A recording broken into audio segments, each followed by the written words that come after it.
میں سب سے پہلے یہ کہنا چاہوں گا کہ یہ ویڈیو ہماری ایک چھوٹی سی کاوش ہے۔ اگر آپ کو پسند آئی ہے تو ہمارا چینل ضرور سبسکرائب کریں۔ ہم فیس بک اور ٹویٹر پر بھی ہیں، ان کے لنکس ڈسکرپشن میں ہیں۔ اچھی بات کسی کو بتانا صدقہ جاریہ ہوتا ہے۔ آپ بھی اس ویڈیو کو شیئر کریں، ہو سکتا ہے آپ کے توسط سے کسی مجبور بہن بھائی کا بھلا ہو جائے اور تا قیامت آپ کو اس کا اجر ملتا رہے۔ اس لیے اس ویڈیو کو بہت شیئر کریں تاکہ جو کوئی ضرورت مند ہیں ان تک یہ پیغام پہنچ سکے۔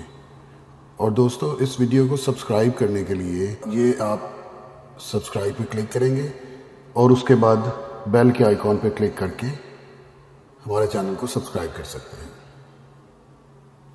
جزاک اللہ۔ ایک تحقیق سے یہ ثابت ہوا ہے کہ دولت دگنی ہونے کی وجہ سے لوگوں کی زندگیاں زیادہ خوش و خرم ہوئی ہیں۔ دنیا میں لوگوں کی زندگیوں میں جو ڈپریشن یا بے چینی ہے وہ غربت کی وجہ سے زیادہ ہے۔ معاشیات میں دولت سے مراد وہ تمام چیزیں ہیں جو بلا واسطہ یا بالواسطہ انسانی احتیاجات کو تسکین دے سکے۔ جو لوگ یہ کہتے ہیں کہ دولت نہ بھی ہو تو محبت ہونی چاہیے، لیکن کیا محبت آپ کی زندگی کی وہ ساری ضرورتیں پوری کر سکتی ہے جو انسان کو چاہیے؟ عیش و آرام کی بات اگر نہ بھی کریں، صرف بنیادی ضرورتوں کی بات کی جائے تو کیا وہ محبت پوری کر سکتی ہے؟ تو اس کا جواب ہے نہیں، کیونکہ جہاں غربت، بیماری، پریشانی ہو وہاں آہستہ آہستہ محبت بھی دم توڑ دیتی ہے، اور محبت کی جگہ لڑائی جھگڑے شروع ہو جاتے ہیں۔ اس لیے محبت کے لیے بھی دولت کا ہونا ضروری ہے۔ یہ باتیں پہلے وقتوں میں بھلی لگتی ہوں گی جب انسان نے اتنی ترقی نہیں کی تھی اور تھوڑے پر زیادہ صبر شکر کر لیتے تھے، لیکن وقت کے ساتھ ساتھ سب کچھ بدلتا ہے۔ جیسے پہلے لوگ قافلوں کی صورت میں پیدل سفر کیا کرتے تھے، جو پیسے والا ہوتا تھا وہ اونٹ یا گھوڑے پر اپنا سفر کر لیتا تھا۔ اس کے بعد گاڑی، بس، جہاز نے ان کی جگہ لے لی، کیونکہ وقت کے ساتھ ساتھ سب کچھ بدل جاتا ہے اور اس کے لیے دولت ضروری ہو گئی ہے۔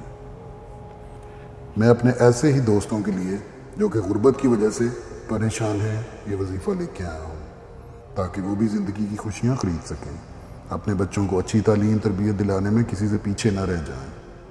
اس وظیفہ کی برکت سے اللہ تعالیٰ آپ کے رزق میں غیب سے مدد فرمائے گا۔ یہ وظیفہ مشکل نہیں ہے، بیوی چاہے تو وہ کر لے، اگر بیوی نہ کر سکے تو شوہر خود بھی کر سکتا ہے۔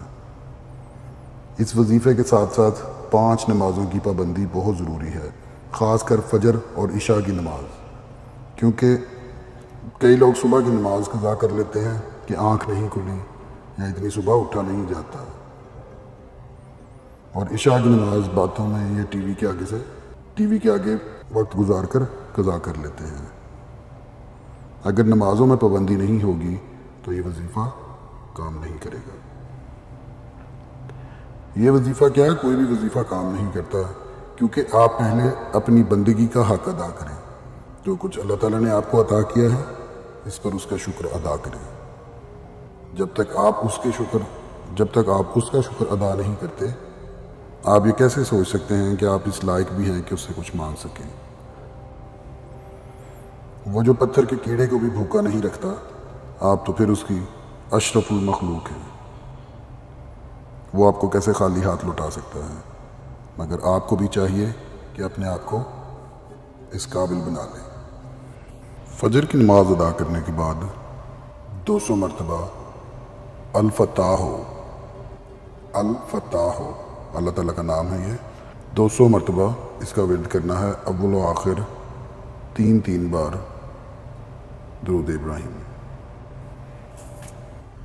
پھر عصر کی نماز کے بعد اور پھر عشاء کی نماز کے بعد، یعنی دن میں کل 600 مرتبہ، 200 مرتبہ فجر کی نماز کے بعد، 200 عصر کی نماز کے بعد اور 200 عشاء کی نماز کے بعد۔ اللہ تعالیٰ سے رو رو کر دعا مانگیں اپنے لیے، وہ آپ کی دعائیں ضرور سنیں گا۔ وہ اپنے عاجز بندوں کو کبھی خالی ہاتھ نہیں لوٹاتا، کیونکہ اللہ تعالیٰ کا ارشاد ہے کہ اللہ تعالیٰ اپنے بندوں کو خالی ہاتھ لوٹاتے ہوئے شرماتا ہے۔ آپ کو چاہیے کہ آپ اس وظیفہ کو بلا ناغہ کریں، سچے دل کے ساتھ کریں، پورے یقین کے ساتھ کریں۔ یہ وظیفہ ایسا ہے کہ اس کی برکت سے بے اولاد کو اللہ تعالیٰ اولاد عطا فرماتا ہے، مفلس کو غنی بناتا ہے، بیمار کو شفا دیتا ہے۔ غرض کسی بھی مسئلے کے لیے آپ اس کو پڑھیں گے وہ آپ کا مسئلہ یہ حل کرے گا۔ فائدہ ہی فائدہ ہے، نقصان کوئی بھی نہیں ہے۔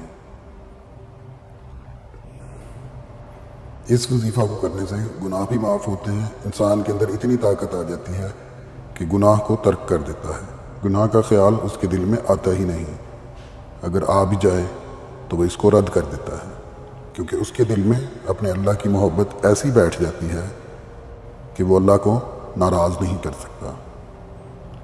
آپ اس کا ورد نماز کے علاوہ بھی اٹھتے بیٹھتے کر سکتے ہیں، اس کے لیے درود شریف کی شرط نہیں ہے۔